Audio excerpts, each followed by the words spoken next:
સ્વાધ્યાય ટીવી.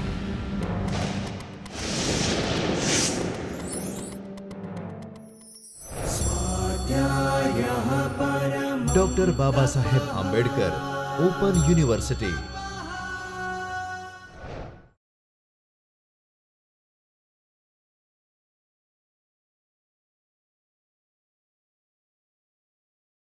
નમસ્કાર. Doctor Baba Saheb Ambedkar open યુનિવર્સિટીના ચૈતન્ય સ્ટુડિયોની અંદર આપનું સ્વાગત છે. હું ડૉક્ટર માનસી ચૌધરી અહીંયા ગુજરાતી વિષયની અંદર નરસિંહ મહેતા એક સર્જક પરિચય માટે હું અહીંયા ઉપસ્થિત થયો છું.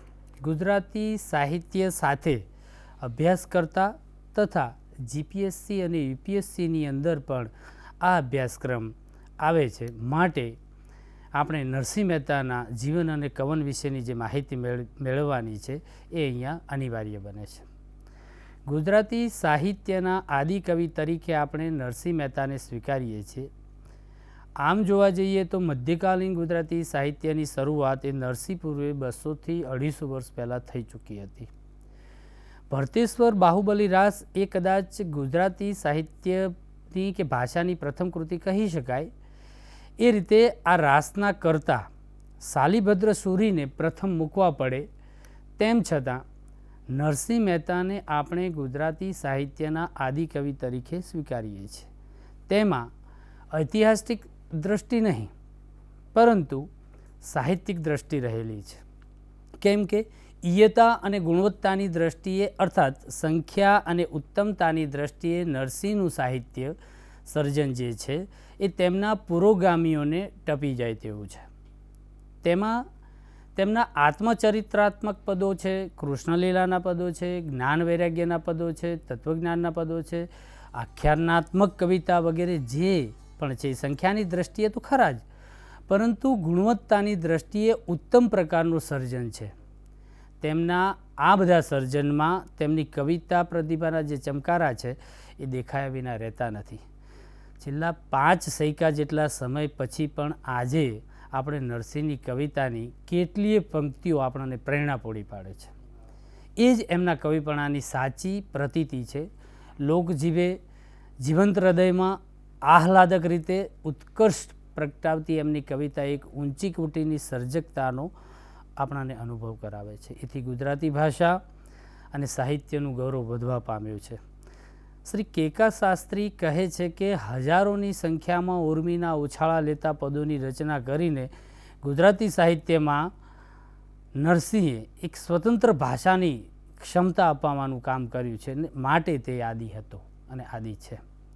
તો વળી ઉમાશંકર જોશી એવું કહે છે કે નરસિંહમાં ગુજરાતી ભાષાને એનો પ્રથમ અવાજ સાંભળે છે. આમ સમયની દ્રષ્ટિએ ભલે નહીં પણ ગુણવત્તાની દ્રષ્ટિએ ઉત્તમના અર્થમાં કહી શકાય તો નરસિંહ મહેતા એ ગુજરાતના આદિકવિ રહે જ છે. હવે આપણે નરસિંહ મહેતાના સમય વિશે, એમના જીવનકાળ વિશે આપણે થોડી ચર્ચા કરીએ. જીવનકાળ વિશે આપણને નરસિંહના જીવનકાળ વિશે કોઈ સ્પષ્ટ માહિતી મળતી નથી. વિદ્વાનોની અંદર પણ એ વિશે થોડા જુદા જુદા અભિપ્રાયો પ્રવર્તે છે. જેમ કે કેકા શાસ્ત્રી અને અનંતરાય રાવળ જેવા વિદ્વાનો તેમને 15મા શતકના, તો વળી આનંદશંકર, ધ્રુવ કે કમા મુનશી જેવા વિદ્વાનો તેમને 16મા શતકમાં મૂકવા પ્રેરાય છે. તેમાં વળી આપણા પંડિત યુગના સાહિત્યકાર બકર ઠાકોર એ તો એવું કહે છે કે નરસિંહ નામની કોઈ વ્યક્તિ થઈ જ નથી, તે તો પુષ્ટિ સંપ્રદાયે ઊભી કરેલી એક કલ્પિત વ્યક્તિ છે, એવું કહેવા પ્રેરાય છે. પરંતુ આ બધું ભાંજગઢમાં ન પડતા નરસિંહ મહેતા તો ભક્ત અને સંત કવિ તરીકે લોક હૃદયની અંદર પૂરા આદર સાથે વસી ગયા છે. તેથી તેમના જીવન અને સર્જનની બાબતમાં વિવિધ અનુમાનો થયા છે. પરંતુ એમના એક ચોક્કસ સમય માટે ગુજરાતના ઇતિહાસ, સુપ્રસિદ્ધ ઇતિહાસ પાત્ર જે જૂનાગઢના રાજા રામ માંડલિકના રાજ્ય અમલ દરમિયાન જે એક પ્રસંગ બનેલો, હારમાળાનો પ્રસંગ, એ એમના દરબારની અંદર બનેલો હતો. એ હારમાળાના પ્રસંગને ધ્યાનમાં રાખીને નરસિંહનો જે સમય છે એ સંવંત 1470 અર્થાત ઈસવીસન 1414 આસપાસ જન્મ વર્ષ અને એમનું જે મૃત્યુ વર્ષ જે છે એ 1536 સંવંત એટલે ઈસવીસન 1480 આસપાસનું કહી શકાય એવું શ્રી ઉમાશંકર જોશી કહે છે એ થોડું વધારે શ્રદ્ધેય સાચું માની શકાય તેમ છે. હવે નરસિંહ મહેતાના જીવન વિશે, એમના ભક્ત જીવન વિશે આપણે થોડી ચર્ચા કરીએ કે નરસિંહના જીવનની કેટલીક ઘટનાઓ તેમના આત્મલક્ષી કૃતિઓમાંથી પ્રાપ્ત થાય છે, તો કેટલીક એમના વિશે જે પુરોગામીઓ થઈ ગયા, એમના પાછળથી જે થઈ ગયેલા કવિઓ છે એમને રચેલી કૃતિઓના આધારે થાય છે. તે મુજબ નરસિંહની જીવનરેખા કંઈક હું કહું એ આપણે જોઈએ એ રીતની હશે કે નરસિંહનો જે જન્મ જે છે એ ભાવનગર નજીક આવેલા તળાજા નામના એક નાનકડા ગામમાં થયો હતો. પિતાનું નામ કૃષ્ણદાસ અને માતાનું નામ દયાકુંવર હતું. જ્ઞાતિએ પોતે નરસિંહે વડનગરના નાગર બ્રાહ્મણ હતા. તેમના માતા પિતા બાળપણમાં ગુજરી જવાથી જૂનાગઢમાં રહેતા મોટા ભાઈ એમની પાસે નરસિંહને રહેવાનું થયું. નરસિંહનું લગ્ન એ 16 વર્ષની વયે માણેકબાઈ સાથે થયું હતું. તેમને એક દીકરો શામળ શાહ નામે અને એક પુત્રી એ કુંવરબાઈ નામે હતા. નરસિંહ મહેતાએ ભણતર કે નોકરી ધંધાના બદલે ભજન કીર્તનની અંદર સાધુ સંતોની સોબતમાં વધુ રહેતા, તેથી નાગર જ્ઞાતિની અંદર, એમની જ્ઞાતિની અંદર, એમના સમાજની અંદર તે ઉપહાસને પાત્ર થવા લાગ્યા. કેમ કે નોકરી ધંધો કંઈ કરવાનો નહીં, એટલે એના નિરોધુમીપણાથી કંટાળી ગયેલા ભાભીએ નરસિંહને મેણા માર્યા. ભાભીના મર્મ વચનો નરસિંહના હૃદયમાં ઊંડી ચોટ લગાવી ગયા. ભાઈ ભાભીનું ઘર ત્યજીને તેઓ જંગલમાં નાસી ગયા અને શિવજીની આરાધના કરી. અંતે શિવજી પ્રસન્ન થયા, દર્શન આપ્યા અને પોતાની સાથે દ્વારિકા લઈ જઈ કૃષ્ણની નિત્ય રાસલીલાના દર્શન કરાવ્યા. ત્યાર પછીનું નરસિંહ મહેતાનું જીવન જે સમગ્ર જે છે એ રાસેશ્વર શ્રી કૃષ્ણના સર કીર્તન કરવાની અંદર એમની ભક્તિમાં જ એમને ગાળ્યું. પ્રભુ કૃપાથી સૂતી ઉઠી મારી આદ્ય વાણી એવું કહેતા નરસિંહ મહેતા એ કહે છે કે એ આ જ પ્રસંગથી મારા જીવનનો, નરસિંહ મહેતાના જીવનનો આખો જ જે કહી શકાય એ જીવન બદલાઈ જાય છે. એક આધ્યાત્મિક અનુભૂતિની આખી ઘટના નરસિંહના જીવનમાં એક મહત્ત્વનો જે કહી શકાય વળાંક આપનારી બની રહે છે. આ આધ્યાત્મિક અનુભવ પછી નરસિંહને મન, જગત અને તેનો સર્વ વ્યવહાર એ મિથ્યા લાગે છે. તેમના ગૃહસ્થ જીવન અને ભક્ત જીવનના પ્રવાહો લગભગ સમાંતરે વહે છે, પણ જગત અને ભગતની રીત સાવ અવળી જ છે, અવળી દિશામાં ગતિ કરતી જોવા મળે છે. નરસિંહ મહેતાના અંતરની દ્રઢ કહી શકાય એ દ્રઢ હરિભક્તિને લીધે જ નાગરીનાથની પરવા કર્યા વગર તેઓ હરિજનવાસની અંદર ભજન કરવા ઉમંગભેર જતા હતા. તે વખતનો તો આપણે સમય જાણીએ છીએ કે સમાજની અંદર આ ઉચ્ચ નીચના ભેદભાવનો જે વર્ગભેદ છે, વર્ણભેદ, એ આખી એ જે કૃત્રિમતા હતી એ કેટલી હદ સુધી હતી. એ કૃત્રિમતાની જે દિવાલો જે છે તોડવાનો નરસિંહ મહેતાએ એક જબરજસ્ત પુરુષાર્થ કર્યો હતો. નરસિંહના આવા વલણ સામે સ્વાભાવિક છે કે આપણે તે સમયનો સમાજને ધ્યાનમાં રાખીએ તો બહુ જ ઉગ્ર પ્રત્યાઘાતો પડ્યા હતા એમ આપણે સમજી શકીએ છીએ. આમ છતાં પણ એ સમાજના જૂનવાણી સમાજના એ રૂઢિઓને પણ ધ્યાનમાં રાખીને, તેમ છતાં એ રૂઢિઓને, એ પરંપરાની અવગણના કરીને તેઓ ડગ્યા નહીં અને પોતાની એક ઠંડી તાકાતથી, એક ઠંડા પ્રતિકારથી તે સમાજની સામે લડતા રહ્યા.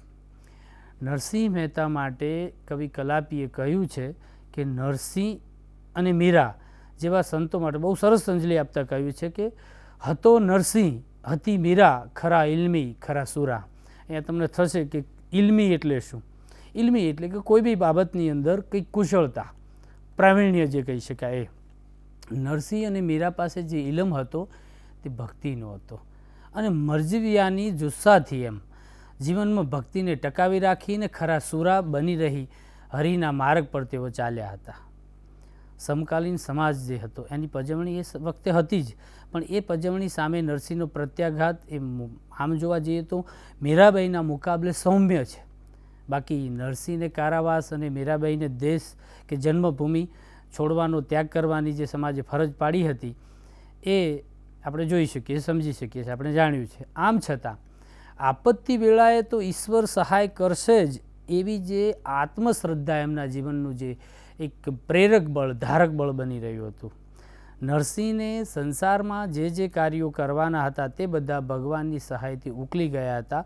એવા 5 પ્રસંગો આપણે જોઈએ તો હાર, હુંડી, મામેરું, વિવાહ અને વળી શ્રાદ્ધ જેવા પ્રસંગો એ આપણે જાણીએ છીએ, જે ગુજરાતની પ્રજાને મન જાણીતા છે. રામ માંડલિકના દરબારમાં કસોટીના પ્રસંગે ભગવાને જાતે આવીને નરસિંહ મહેતાને હાર પહેરાવેલો અને એ પહેરાવાથી તેમની ભક્તિનો જે ઉપહાસ કરનારાઓ જે દરબારમાં હતા કે સમાજમાં હતા તેમને પાછું પડવાનું થયેલું. એવો બીજો પ્રસંગ પણ આપણે લઈ શકીએ છીએ કે દ્વારકાની યાત્રાએ નીકળેલા, જે ગુજરાતની પ્રજાને સહજ હશે, પેલી હુંડીવાળો જે પ્રસંગ છે કે મારી હુંડી સ્વીકારો મહારાજ રે શામળા ગીરધારી, એ યાત્રાળુઓ જ્યારે નીકળ્યા ત્યારે સાચવવા માટે નરસિંહ મહેતાને 701 રૂપિયા જેવી રકમ એમને આપી છે અને એના બદલામાં નરસિંહ મહેતાએ પ્રભુ ભક્તિ ઉપર કે પ્રભુની ઉપર આસ્થા રાખીને એમને એક હુંડી લખી આપેલી અને હુંડી એમને શ્રદ્ધા હતી એમની ભક્તિની અંદર કે સ્વીકારાઈ જશે, મારો શ્યામળો નાથ જે છે એ સ્વીકારી લેશે. અને નરસિંહ મહેતાએ જે હુંડી લખી આપી એ ભગવાને વેપારીના વેશમાં આવીને યાત્રાળુઓની હુંડી સ્વીકારી હતી. એવી જ રીતે એમની દીકરી કુંવરબાઈના શ્રીમંત પ્રસંગે સમસ્ત નાગર સમાજના આશ્ચર્ય વચ્ચે સભા મંડપમાં શેઠ શેઠાણીના રૂપમાં હાજર થઈને મામેરું ભર્યું હતું. અને એવી જ રીતે પુત્ર શામળદાસના લગ્ન પ્રસંગનો પણ જે પ્રસંગ હતો એ પણ ભગવાનની સહાયથી ઉકલ્યો હતો. પિતાના શ્રાદ્ધ પ્રસંગે નિર્ધન નરસૈયાને એના જ બીજા રૂપની અંદર એ પ્રસંગની અંદર ઘેર આવીને ઘી આપી જાય છે. આશ્ચર્ય તો ત્યારે જ થાય છે નરસિંહ મહેતાને કે જ્યારે ભજન કરીને પાછા આવતા હોય છે ત્યારે એમને થાય છે કે આ વસ્તુ, આ ઘટના ક્યારે બની. આ બધા પ્રસંગો એ નરસિંહના જીવનની અંદર એમના આત્મકથનાત્મક પદોમાં જોવા મળે છે. અને એના વગર પણ નરસિંહ મહેતા વિશે પ્રેમાનંદે એમના આખ્યાનની અંદર પણ એનું નિરૂપણ કર્યું છે. પોતાના પૂર્વ જીવન વિશે તેમજ ભક્ત જીવનમાં પ્રભુ કૃપાના અનુભવો વિશે નરસિંહે પૂરી શ્રદ્ધાથી ગાયું છે. હવે આપણે આગળ જોઈએ ભક્ત કવિ નરસિંહ. નરસિંહનું કાવ્ય સર્જન એ કઈ રીતનું છે. નરસિંહ મહેતાના કાવ્ય સર્જનને એ આપણે 4 વિભાગની અંદર વેચી શકીએ છીએ કે કાવ્ય સર્જન એ ગુણવત્તા અને ઈયતાની દ્રષ્ટિએ ખૂબ વિપુલ છે. ઘણા લોકો તો એવું પણ કહે છે, જે એના અનુગામીઓ હતા એ, કે નરસિંહે તો વિપુલ માત્રાની અંદર લગભગ 1,00,000-1,25,000 પદો રચ્યા હશે. પરંતુ આપણે એ બધી પ્રયોજનની અંદર ન પડતા એમનું જે વિપુલ સાહિત્ય છે એને 4 વિભાગમાં આપણે વેચી શકાય. જેમ કે પહેલો જે વિભાગ છે આત્મકથનાત્મક કૃતિઓ, એટલે પોતાનું આત્મચરિત્રના જે પદો છે, આત્મમંથનના પદો છે. એની અંદર હાર, હુંડી, મામેરું અને શ્રાદ્ધના પ્રસંગો જે છે એ આત્મકથનાત્મક પદોની અંદર આવે છે. જેમાં જારીના પદો પણ છે અને હરિજનોની સાથેનો જે સહવાસ હતો, હરિજનોને અપનાવ્યાના પદો પણ એમને આત્મચરિત્રાત્મક પદોની અંદર એમને મૂકી આપ્યું છે. બીજો જે ભાગ જે છે આખ્યાનાત્મક કૃતિઓ જે કહી શકાય, જેની અંદર ચાતુર્યો, સુદામા ચરિત્ર અને દાણલીમા, આ 3 વસ્તુ એની અંદર આવે છે. ત્રીજો જે ભાગ છે એ કૃષ્ણ ભક્તિના ઉર્મી ગીતો, એટલે કે કૃષ્ણ લીલા, શૃંગાર ભક્તિના પદો એ એની અંદર આ ત્રીજા ભાગની અંદર આવે છે. જેમાં વાત્સલ્ય પ્રીતિના પદો છે અને સાથે ભક્તિબોધના અર્થાત ભક્તિ જ્ઞાનના પદો એ એની અંદર આવે છે. ચોથું જે છે એ જ્ઞાન વૈરાગ્યના પદો, એની અંદર ભક્તિ જ્ઞાનના પદો છે અને અધ્યાત્મ અનુભવની કવિતા, એટલે કે પ્રેમ લક્ષણ ભક્તિની કવિતા એ નરસિંહના આ સાહિત્ય સર્જનના 4 મુખ્ય જે કહી શકાય એ ભાગો છે. આ ઉપરાંત કેટલીક રચનાઓ નરસિંહના નામે ચડાવી દેવામાં આવી છે, જેમાં નવા સંશોધનના આધારે જે આપણે જાણીએ છીએ કે સુરત સંગ્રામ અને ગોવિંદ ગમન, અને સાથે જ કદાચ દાણ લીલા પણ નરસિંહની અસલ કૃતિ ન હોય તેવું વિદ્વાનોનું માનવું છે. શૃંગાર પ્રીતિના તથા રાસલીલાના કેટલાક પદો પણ નરસિંહના નામે ચડાવી દેવાયેલી, એટલે કે પાછલા સમયની રચનાઓ હોય એવું વિદ્વાનોનું માનવું છે. નરસિંહ મહેતાએ લખેલી આખ્યાનાત્મક કૃતિઓને બાદ કરતાં નરસિંહની કવિતા મુખ્યત્વે એ પદ પ્રકારની છે, લઘુ ઉર્મી રચનાઓ છે. અને સ્વાભાવિકપણે પણ મધ્યકાળનું સમગ્ર સાહિત્ય છે એ પદ પ્રકારનું છે, ક્યાંય ગદ્યની રચના જોવા મળતી નથી. એ આખા સમગ્ર સાહિત્ય હેમચંદ્ર આચાર્યથી માંડો, જૈન સાહિત્યમાં જુઓ કે જૈનેતર સાહિત્યની અંદર બધું જ સાહિત્ય જે છે એ લગભગ પદ્ય પ્રકારનું છે. લગભગ 1.25 લાખ જેટલા પદો નરસિંહે રચ્યા છે તેમ કહેવાય છે. પદ સંખ્યા કે એની અતિશયોક્તિમાં આપણે ટાળીએ અને એમાં ન પડીએ તો 1000 કે 1500 પદ જેટલા પદો પણ નરસિંહ મહેતાએ અવશ્ય રચ્યા હશે એમ કહી શકાય. નરસિંહના પ્રભાતિયા એ ગુજરાતના ઘરે ઘરે જાણીતા છે. બાળકથી માંડીને વૃદ્ધ સુધી સૌએ પ્રભાતિયા એક સરખા આકર્ષે છે. આપણે સવારની અંદર ઘણીવાર જાગ્યા હોઈએ તો રેડિયો ઉપર એ નરસિંહ મહેતાના પદો ચાલતા હોય છે. સર્વસામાન્ય આપણે જોઈએ છીએ, વૈષ્ણવજન તો તેને જ કહીએ જે પીડ પરાઈ જાણે રે. બીજું પણ આપણે સાંભળ્યું હશે, જાગને જાદવા કૃષ્ણ ગોવાળિયા તુજ બીને દહેનમાં કોણ જાશે. અને પેલું ભણવાની અંદર પણ આપણે જ્યારે સ્કૂલની અંદર અભ્યાસ કરતા હતા ત્યારે પણ આવતું હતું, જળ કંબળ જળ છાંડી જાને બાળા. તો આવા અનેક પ્રભાતિયાઓ જે છે ગુજરાતની પ્રજાના લોક હૃદયની અંદર વસેલા છે. હવે નરસિંહે પોતાએ ભક્ત કવિતાનું ઝરણું અહીંયા વહેતું રાખ્યું છે. હવે સૌ પ્રથમ આત્મકથનાત્મક કૃતિઓ એના વિશેની વાત કરીએ તો આત્મકથનાત્મક કૃતિઓ દ્વારા ભક્ત કવિ નરસિંહના જીવનનો અને તેની કવન શક્તિનો આપણને પરિચય મળી રહે છે.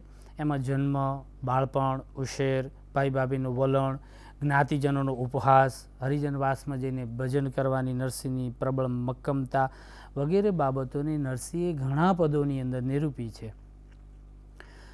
ભાભીના મર્મ વચનોથી જ્યારે નરસિંહે ઘર છોડીને જંગલમાં જવું પડ્યું અને ત્યાં જઈને તપ કરવું, શિવજીનું પ્રસન્ન થવું, રાસલીલાના દર્શન કરવા, ભક્ત કવિતાનું ઝરણું અંતરમાં ફૂટવું અને એ બધા પ્રસંગો નરસિંહે આત્મબોધના પદોની અંદર વર્ણવ્યા છે. તેમાં નરસિંહની નિખાલસ અભિવ્યક્તિ જોવા મળે છે. ગૃહસ્થ જીવનની અંદર સંસારની રીતભાત સાથે મેળ પાડવામાં નરસિંહને ઘણું વેઠવામાં આવેલું છે. એ તો હાર, હુંડી, મામેરું અને વિવાહ અને શ્રાદ્ધ આદિ વગેરેના પ્રસંગો આપણે જોયા છે કે જેની અંદર ક્યાંક ના ક્યાંક પ્રભુએ એમને મદદ કરી છે અને એ પ્રભુના પ્રસન્ન થવાથી અને ભક્તિથી જ એમના દરેક પ્રસંગો ઉકેલ્યા છે એ આપણે જોઈ શકાય છે. નરસિંહની કસોટી એવી કેટલીય કટોકટી ભરી પળોમાં ભગવાને જાતે આવીને મદદ કરી હતી તેની વાત નરસિંહે ખૂબ જ ઉત્સાહથી ગાય છે. નરસિંહ કહે છે કે ભૂતળ ભક્તિ પદાર્થ મોટું બ્રહ્મલોકમાં નાહી રે. નરસિંહ મહેતા કહે છે કે ભૂતળ ભક્તિ પદાર્થ મોટું બ્રહ્મલોકમાં નાહી રે. આ વસ્તુ અહીંયા આ પંક્તિ એવું કહેવા માગે છે કે દ્રઢ ભક્તિ હરિભક્તિએ એ એટલો બધો હરિભક્તિનો એટલો બધો પ્રતાપ છે અને ભક્તિના નામની અંદર એટલું બધું તાકાત છે કે એ પદાર્થને આ ભૂતળ ઉપર ગાવા માટે એની પોતાની વાણી નરસિંહની નિર્માય છે અને એમાં બીજા કોઈની જરૂર નથી. અને એની પ્રતીતિ એમની કવિતાની અંદર નરસિંહની કવિતામાં આપણને ઠેર ઠેર જોવા મળે છે.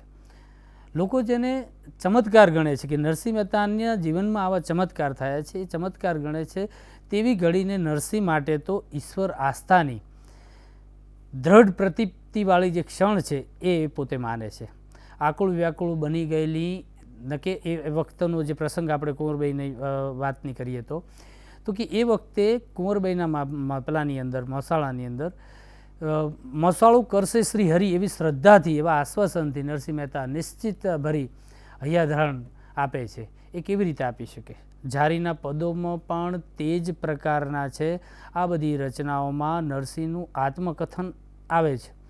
તેમ છતાં ઉમાશંકર જોશી યોગ્ય જ કહે છે કે નરસિંહને પોતાની કથા કહેવામાં રસ નથી. તે તો પ્રસંગે પ્રસંગે પ્રભુની પ્રભુતા કેવી પ્રગટે છે એની ઉપર જ તેમનું ધ્યાન છે. હાર, હુંડી, મામેરું, વિવાહ એ બધા આત્મચરિત્રાત્મક ચારેય આખ્યાનકોએ નરસિંહના પ્રિય ઝૂલણા સંદની અંદર રચાયેલા છે અને એની ભાષા એ એકદમ સરળ છે. આખ્યાનાત્મક કૃતિઓ આપણે જોઈએ તો મધ્યકાલીન ગુજરાતી સાહિત્યના સૌથી લોકપ્રિય સાહિત્યકાર આખ્યાન એ આખ્યાનના બીજ નાખનાર એકમાત્ર કવિ નરસિંહ મહેતા છે. અને એમાં નરસિંહ મહેતાનું ઘણું પ્રદાન છે આખ્યાનની અંદર, જેની અંદર તમે જોશો કે નાકર હોય, ભાલણ હોય કે કોઈ બી આખ્યાનકાર હોય તો એ આખ્યાનકારોએ જે પણ આખ્યાનો રચ્યા છે એ આખ્યાનની શરૂઆત એના મૂળ જે છે નરસિંહના આ આખ્યાનાત્મક જે પદો છે એની અંદર જોવા મળે છે. નરસિંહે પોતે સળંગ જે કહી શકાય એક રૂપ બંધની અંદર, આખ્યાનના બંધની અંદર, એના ઢાળની અંદર બેસે એવું આખ્યાન નથી આપ્યું, પરંતુ સળંગ પદમાં નહીં પણ એક છૂટક પદોની અંદર માળા રૂપે લખાયેલું તેમનું સુદામા ચરિત્ર એ નાનકડું આખ્યાન છે. તેવી રીતે ચાતુર્યો, સુદામા ચરિત્ર, દાણલીલા એ નરસિંહે લખેલી સળંગ લાંબી આખ્યાન કલ્પ રચનાઓ છે. ચાતુર્યોના 25 પદોમાં દાણ નિમિત્તે ગોરસ ચૂંટવું, વનક્રીડા કરવી વગેરે વાતો જે આલેખાઈ છે એક એની અંદર છે, એ આખ્યાનગત છે. કૃષ્ણની ગોપીઓ સાથેની વિવિધ પ્રકારની આવી ચતુરાઈ એ ચાતુર્યોની અંદર નરસિંહ મહેતાએ પોતે વિહાર ચરિત્ર શબ્દ પ્રયોજ્યો છે એમના માટે. નરસિંહ મહેતા પોતે તો દૂતી કાર્ય કરેલું, ભગવાને જ કૃપા કરીને આ લીલા દર્શાવવા માટે એના હાથમાં મસાલ સોંપેલી. હવે અહીંયા મસાલનો જે સંદર્ભ આવે છે એના માટે યાદ કરીએ તો ગુજરાતી સાહિત્યના એક સુપ્રસિદ્ધ ગઝલકાર છે મનોજ ખંડેરિયા. એમને એ પોતે જૂનાગઢના વતની, એમને પોતે નરસિંહ વિશે લખેલું છે. પકડો કલમને કોઈ પડે હાથ આખે આખો બળે વિશેની, પકડો કલમને કોઈ પડે એમ પણ બને કે હાથ આખે આખો બળે, એ વિશેની એમને વાત કરી છે. ત્યાં નરસિંહ મહેતાનો સંદર્ભ એમને મૂક્યો છે. અહીંયા આપણે હાલ જોયું કે નરસિંહ મહેતાને રાસલીલા નિહાળવા માટે એમના હાથની અંદર શ્રી કૃષ્ણ ભગવાને ખુદ મસાલ સોંપેલી. મનોજ ખંડેરિયાના જે કહી શકાય ગઝલની અંદર એ પોતે જૂનાગઢના વતની એટલે એ સ્વભાવે જ એ પ્રમાણે પણ નરસિંહ મહેતાનો ક્યાંક સંદર્ભ એમની ગઝલમાં કે એના સાહિત્યમાં આવી જતો હોય છે. એમની ગઝલમાં એમને લખ્યું છે કે તળેટી જતાં એવું લાગ્યા કરે છે કે હજીએ ક્યાંક કરતાલ વાગ્યા કરે છે. એટલે નરસિંહનો સંદર્ભ એમના સાહિત્યની અંદર પણ વણાયેલો આપણે જોઈ શકાય છે. આપણે એ વાતને બાજુ પર મૂકી નરસિંહના સાહિત્યની વાત કરીએ તો પોતે જે જોયું તેની યાદ એ પ્રત્યક્ષ અનુભવ તરીકે આમાં નિરૂપે છે. રાધાના શૃંગારનું વર્ણન રોચક બન્યું છે. વિષય નિરૂપણ તેમજ ભાષા શૈલીની બાબતમાં પણ જયદેવના ગીત ગોવિંદી સ્પષ્ટ અસર આપણને નરસિંહ મહેતાના સાહિત્યની અંદર જોઈ શકાય છે. સુદામા ચરિત્રમાં ભાગવતનો આધાર લઈને 9 પદોમાં સુદામાની કથા એ સંક્ષેપમાં પણ છતાં એક પ્રબળ અને સબળ રીતે એમને કલાત્મક રીતે આલેખી છે. એક ભક્તનું જીવન બીજા ભક્તના હાથે રચાયેલું આ ચરિત્રની અંદર આપણને જોવા મળે છે. સુદામા એ કૃષ્ણના મિત્ર હતા. નરસિંહ મહેતા એમના એ સુદામા ચરિત્રના પદોમાં લખ્યું છે, ચાલ્યો વાટમાં જ્ઞાનના ઘાટમાં મિત્ર મોહન તણું નામ લેતો. તેથી એ સુદામા ચરિત્રના પદોની અંદર એક ભક્તિનો મહિમા એ કેન્દ્ર સ્થાને હોય તે સ્વાભાવિક છે. સુદામાના પાત્રને આલેખવામાં નરસિંહનો ઝોક વધારે મૈત્રી પર છે. તેથી તે મૈત્રી ભક્તિનું પણ કાવ્ય કહી શકાય. નરસિંહનું સુદામા ચરિત્ર એક છૂટા સવાયા પદોમાં આલેખાયેલું છે અને એ હોવા છતાં પણ કથાનો તંતુ તો પ્રત્યેક પદને અવશ્ય સાંકળી આપે છે. અહીં આખ્યાન સ્વરૂપનો અરુણોદય અહીં જોઈ શકાય છે. બીજી આગળની કૃતિ જોઈએ તો દાણલીલા એ પ્રસંગ કાવ્ય છે. એમાં ગાયો ચરાવવા માટે ગોપ બાળો સાથે ગયેલા કૃષ્ણ ડુંગરાઓમાં આમ તેમ વિખરાઈને ચરતી ગાયોને પાછી વાળવા નીકળ્યા છે ત્યારે કૃષ્ણ રાધાને જુએ છે અને ત્યાં એક સરસ મજાની પંક્તિ નરસિંહ મહેતા મૂકી આપે છે કે દીઠી અનુપમ નાર તે જે ત્રિભુવન મોહી રહ્યા જીરે નરખે નંદકુમાર. કૃષ્ણનું રાધા પાસે જવું, નટખટ કૃષ્ણનું રાધા પાસે દાણ માગવું, રાધાની વિનંતીથી અદ્ભુત સ્વરોમાં વાંસળી વગાડી અને રાધાનું મન જીતી લેવું જેવા પ્રસંગોમાં નરસિંહની કવિતાના ચમકારા આપણને દેખાયા વિના રહેતા નથી. હવે આગળ જોઈએ કૃષ્ણ ભક્તિના ઉર્મી ગીતો અર્થાત શૃંગાર પ્રીતિના ગીતો. એ શૃંગાર પ્રીતિના ગીતોની અંદર નરસિંહ એ કૃષ્ણની પ્રેમલક્ષણ ભક્તિની વાત કરે છે. નરસિંહનો જે કાવ્ય સર્જનનો આરંભ એ કૃષ્ણ ભક્તિના જ્ઞાનથી થયો છે. એમના ઉર્મી ગીતો જે છે મુખ્યત્વે કૃષ્ણ ભક્તિના, કૃષ્ણ પ્રીતિના જ છે. એમાં વળી રાસ સહસ્ત્ર પદો, વસંતના પદો, શૃંગારમાળાના પદો, હિંડોળાના પદો એ બધા મળીને લગભગ 900 જેટલા પદો એ શૃંગાર પ્રીતિના છે. સખી ભાવે ઈશ્વરની ભક્તિ ગાનાર નરસિંહ એ નારી અવતારનું ભારે ગૌરવ કરે છે. એમાં એક સરસ મજાનું લખ્યું છે કે કોણ પુણ્ય કરી નાર, કોણ પુણ્ય કરી નાર હું અવતરી. અહીંયા નારીના જીવન વિશેની અને નારી પ્રત્યે કેટલો આદર જે નરસિંહ મહેતાને છે વિશેની વાત એમણે કરી છે. કૃષ્ણ મુખે પણ ગોપી પ્રત્યેનો જે આદર ભાવ જે છે એ આદર ભાવ પ્રગટ કરતા નરસિંહ લખે છે કે નહીં કોઈ નાર્ય તમ સમોવડ સુંદરી, નહીં કોઈ નાર્ય તમ સમોવડ સુંદરી, જેની કુસુમમાલા વડે હું બંધાઉં. ઉત્કુટ ભક્તિના રંગે રંગાયેલી ગોપી શુદ્ધ હૃદય ભાવથી હરિને જે ભજે છે તેમાં હરિ દીથડે હરિ સરખા થઈએ, હરિ દીથડે હરિ સરખા થઈએ, જે દિન દેખું તે દિન લેખું. એવું અહીંયા હરિના દર્શન થાય તે જ જિંદગીનું ધન્ય દિવસ, એ જ અદ્વૈત ભાવ. એવી કેવી ઊંડી આરત અહીંયા આ પદની અંદર, આ કવિતાની અંદર વ્યક્ત થઈ છે. આમ નરસિંહે મુખ્યત્વે રાધાકૃષ્ણની એટલે કે રાધા અને ગોપીઓ સાથે રાસલીલા એને ખૂબ જ ઉત્સુકતાથી ગાઈ છે, આલેખી છે. એમાં ગોપીઓના રૂપ અને વસ્ત્ર અલંકારના તથા રાસમંડળના ચિત્રાત્મક વર્ણન સાહિત્યની દ્રષ્ટિએ ખૂબ જ અગત્યના છે. એમાંય વળી સુંદર ગોપી કંચન માલા વચમાં મરકતમણી ગોવિંદ, સુંદર ગોપી કંચન માળા વચમાં મરકતમણી ગોવિંદ, કે એના પછીની બીજી કોઈ પંક્તિ હોય કે અલવે અંગ મોડતી પિયું મન રંજતી, જાણી ધન દામિની મમકી ભારી. જેવી પંક્તિઓના અલંકાર અને એના ચિત્રાત્મક વર્ણન આપણને યાદ રહી જાય એવા છે. હવે જોઈએ તો વસંતના પદોમાં ઋતુરાજ વસંતનું આગમન થતાં પુષ્પિત થઈ ઉઠી વનવેલીઓ, મોહરી ઉઠતા આંબા, પુષ્પે પુષ્પે ઝૂલતા અને પુષ્પોને પણ ઝુલાવતા ભ્રમરોનું ગતિશીલ શબ્દચિત્ર એ કથનને પ્રત્યક્ષ કરે છે. આ વસંત ગોપીના હૃદયમાં જે મથામણ જગાવે છે તે નીચેની પંક્તિઓમાં આપણે જોઈ શકાશે. આપણે જોઈએ, હું કહું છું એ કે ચાલો રમીએ સહી, ચાલ રમીએ સહી મેલ મથવું મહી, વસંત આવ્યો વન વેલી ખુલી, મોરિયા અંબ કોકિલ લવે કદમ, કુસુમ કુસુમ રહ્યા ભ્રમર ઝૂલી, કરો શણગાર ને હાર ગજગામીની, ક્યારની કહું છું જે ચાલ ઉઠી. અહીં આ પંક્તિની અંદર ઉપરોક્ત પંક્તિમાં ગોપીના તલસાટનું આટલી સરળ વાણીમાં જે ચિત્ર ઉપસાવી આપેલું છે બહુ સરસ રીતે છે. અહીં આત્મા અને પરમાત્માનો પ્રેમ સંબંધ એ નાજુકતાથી રજૂ થયો છે. કવચિત સ્થૂળ શૃંગાર ચિત્રો સહૃદય ભાવોને ખટકે છે. તેવે સમયે પણ નરસિંહનું ધ્યાન એ તો પોતાની સંસારી પરિભાષાના રૂપક દ્વારા અધ્યાત્મ ભાવ ગાવા તરફ હોય છે. આગળ એક આપણે સુપ્રસિદ્ધ પદ એમનું જોઈએ નરસિંહ મહેતાનું કે પેલું ભોળી રે ભરવાડન હરીને વેચવા ચાલી, હરીને મટુકીમાં મૂકી અને વેચવા નીકળેલી વરજની ભોળી ભરવાડન વાળું પદ ઉત્કૃષ્ટ ગોપી ભક્તિનું એક ઉદાહરણ છે. એમાં ભાષાની એટલી સરળતા છે, કાવ્યનું ઉત્તમ સત્વ એની અંદર પ્રગટ થયેલું છે. એણે શેરીએ શેરીએ સાધ પાડેલો એટલે તો 14 લોકનો નાથ પણ એને જોવા માટે, 14 લોકના નાથને પણ જોવા માટે સૌ લોક કૌતુકતાથી ટોળે વળેલા. ભગવાનને પણ આવવું જ પડે એવી પરિસ્થિતિ પણ નરસિંહે પદની અંદર ઊભી કરી આપી છે.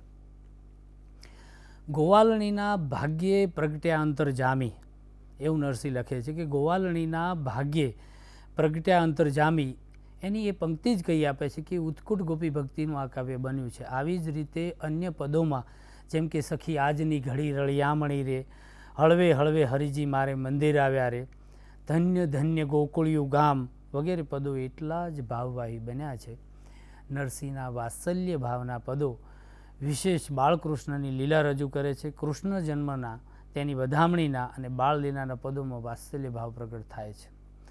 બાળલીલાના પદોની અંદર તો આપણે ગુજરાતી પ્રજાએ એ સાંભળ્યું છે કે ઓ પેલો ચાંદલિયો આઈ મુને રમવાને આપો, તારાને નક્ષત્ર લાવી મારા ગજવામાં ઘાલો. આ પંક્તિની અંદર કૃષ્ણની બાળહઠ, સહજ બાળહઠ દેખાઈ આવે છે.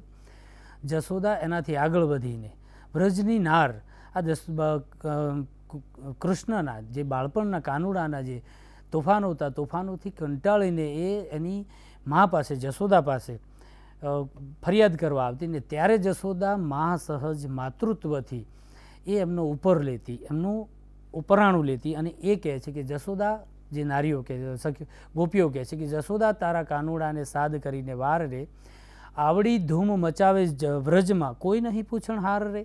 માં ગોપીઓની કૃષ્ણ અંગેની રોષભરી ફરિયાદ અને માતા સહજ લાડથી બાળકનો કૃષ્ણનો પક્ષ લેતા જશોદાનું ચિત્ર હોય કે પછી નાગ દમનમાં જગાડ તારા નાગને એમ કહીને યુદ્ધ માટે આહવાન આપતા નટવર નાનડાનું ઐશ્વર્ય પ્રગટતું નરસિંહની કવિતામાં એ ચિરંજીવી ક્ષણો બની રહે છે.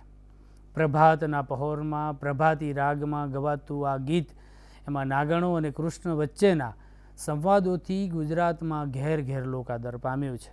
એવી રીતે જાગને જાદવા કૃષ્ણ ગોવાળિયા તુજ બિન ધ્યાનમાં કોણ જાશે, એ પદ પણ ગોપ સંસ્કૃતિની આહલાદક છબી ઉપસાવી આપે છે.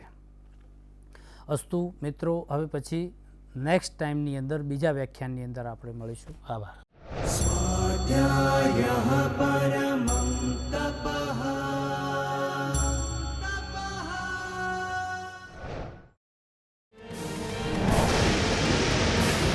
સ્વાધ્યાય ટીવી